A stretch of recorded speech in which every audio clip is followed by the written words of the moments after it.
And have you made any insurance claims in the last 5 years?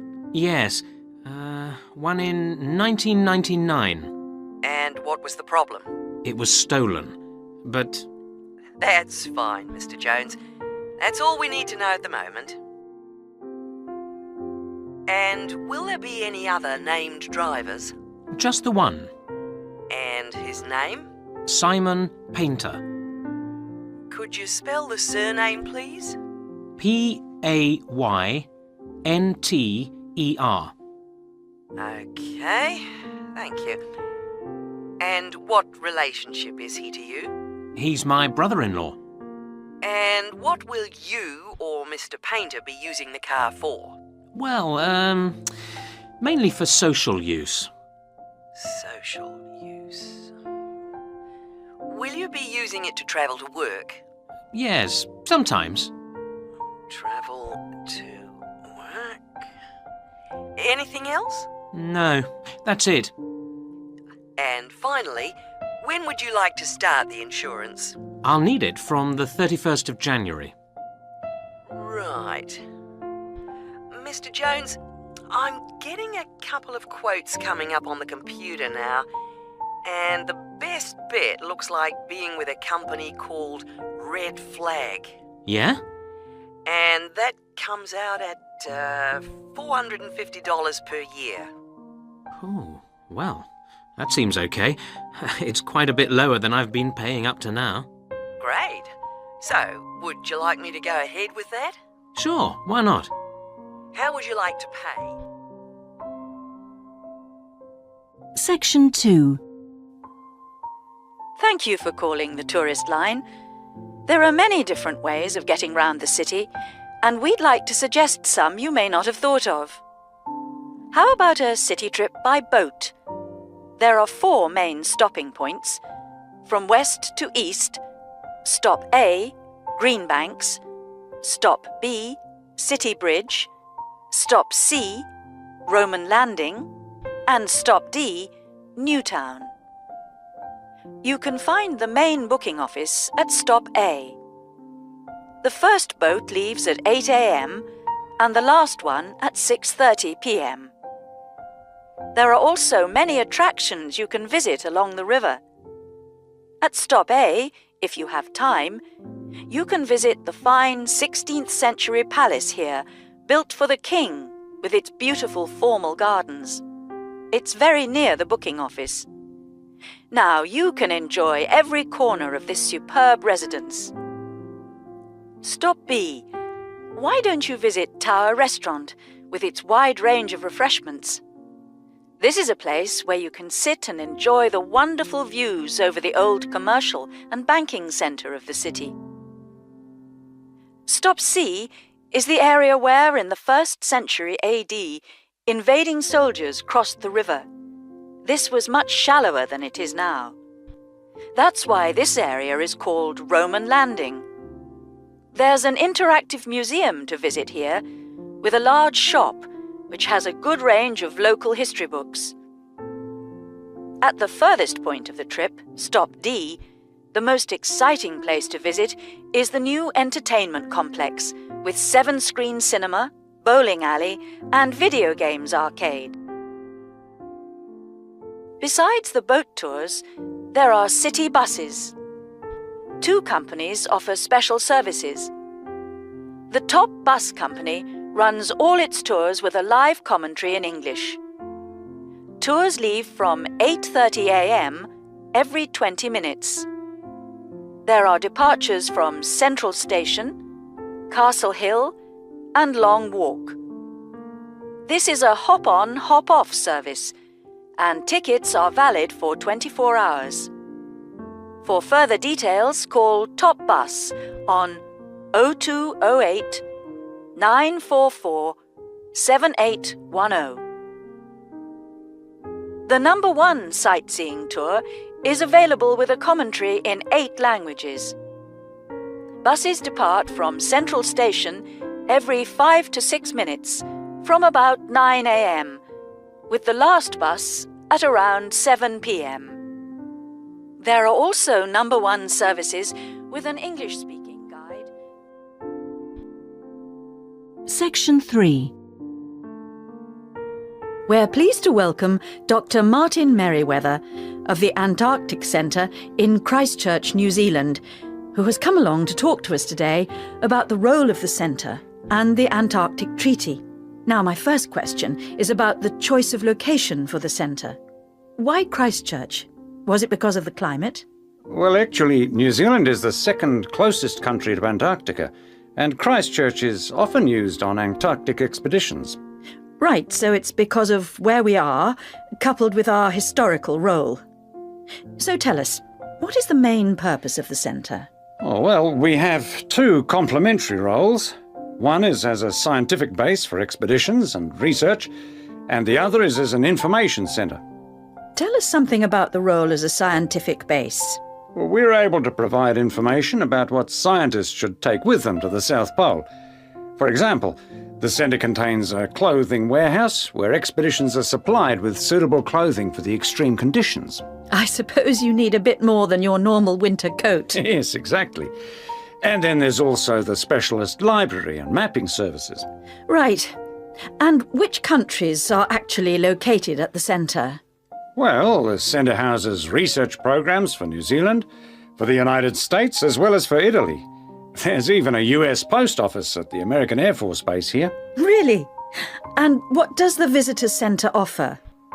Well, since very few people will ever experience the Antarctic firsthand, the Visitors Centre aims to recreate the atmosphere of Antarctica. There's a mock campsite where you can see inside an Antarctic tent and imagine yourself sleeping there. And the centre also acts as a showcase for the unique international cooperation which exists in Antarctica today. What is it actually like at the South Pole? I know you've been there on a number of occasions. Yes, I have, and each time I'm struck by the awesome beauty of the place. It's magnificent, but you can really only visit it in the summer months. October to March. Yes, because it's completely dark for 4 months of the year. And, in addition, it has to be the coldest place on Earth. Colder than the North Pole? Why is that? Well, unlike the North Pole, which is actually a frozen sea, Antarctica is a landmass shaped like a dome, with the result that the winds blow down the slopes at speeds of up to 150 kilometres an hour. And that's what makes it so cold. Oh. And one other interesting thing is that Antarctica is the driest continent on Earth, surprisingly, and so you have to drink large amounts of water when you're there. How old is Antarctica? Oh, we're pretty sure it was part of a larger landmass, but it broke away from the rest of the continent 170 million years ago. How can you be certain of this? Because fossils and rocks have been discovered in Antarctica, which are the same as those found in places such as Africa and Australia. Amazing. To think that it was once attached to Africa. Now, let's just have a look at the Antarctic Treaty. How far back does the idea of an international treaty go? Well, as far back as the 19th century, when 11 nations organised an international event. When was that exactly? In 1870, and it was called the Polar Research Meeting. And then not long after that, they organised something called the First International Polar Year. And that took place when exactly? Over 2 years, from 1882 to 1883. But it wasn't until the 1950s that the idea of an international treaty was proposed. And in 1959, the treaty was actually signed. What do you see as the main achievements of the treaty? Well, firstly, it means that the continent is reserved for peaceful use. That's Article 1, isn't it? Yes. That's important, since the territory belongs to everyone. Yes, but not as important as Article 5, which prohibits any nuclear explosions or waste disposal. Which is marvellous. Well, I'm afraid we're going to have to stop there because I'm afraid we've run out of time. Thanks for coming along today and telling us all about the centre and its work. Section 4. My topic is handedness, whether in different sports it is better to be left or right-sided, or whether a more balanced approach is more successful. I'm left-handed myself, and I actually didn't see any relevance to my own life when I happened to start reading an article by a sports psychologist called Peter Matthews. He spent the first part of the article talking about handedness in music instead of sport, which I have to say almost put me off from reading further. But what I soon became struck by was the sheer volume of both observation and investigation he had done in many different sports, and I felt persuaded that what he had to say would be of real interest.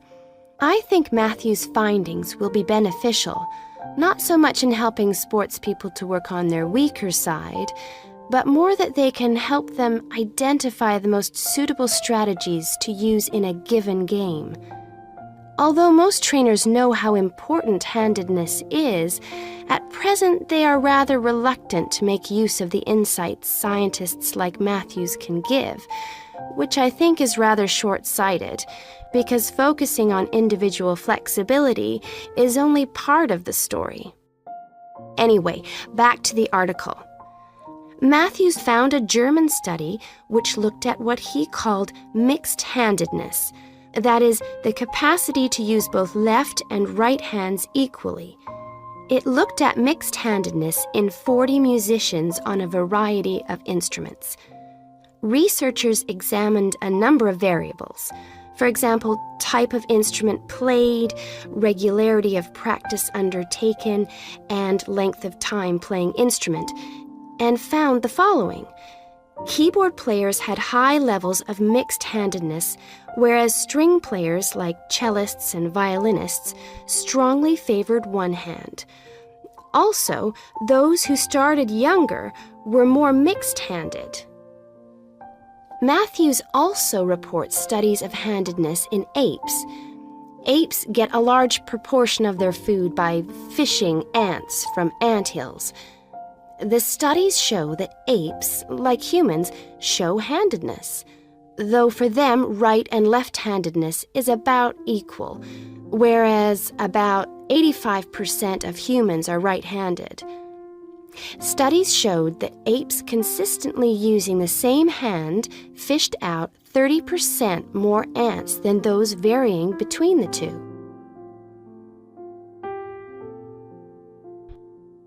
Matthews started researching several different sports and found different types of handedness in each. By the way, he uses handedness to refer to the dominant side for feet and eyes as well as hands. Anyway, his team measured the hand, feet, and eyes of 2,611 players and found that there were really three main types of laterality. Mixed, you work equally well on both sides, both hand and eye. Single, you tend to favor one side, but both hand and eye favor the same side. And cross-laterality, a player's hands and eyes favor only one side, but they are opposite sides. Let's start with hockey. Matthews found that it was best to be mixed-handed. This is because a hockey stick must be deployed in two directions. It would be a drawback to have hand or eye favoring one side. An interesting finding is that mixed-handed hockey players were significantly more confident than their single-handed counterparts. Things are slightly different in racket sports like tennis.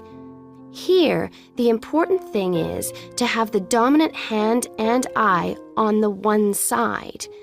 This means that there is a bigger area of vision on the side where most of the action occurs.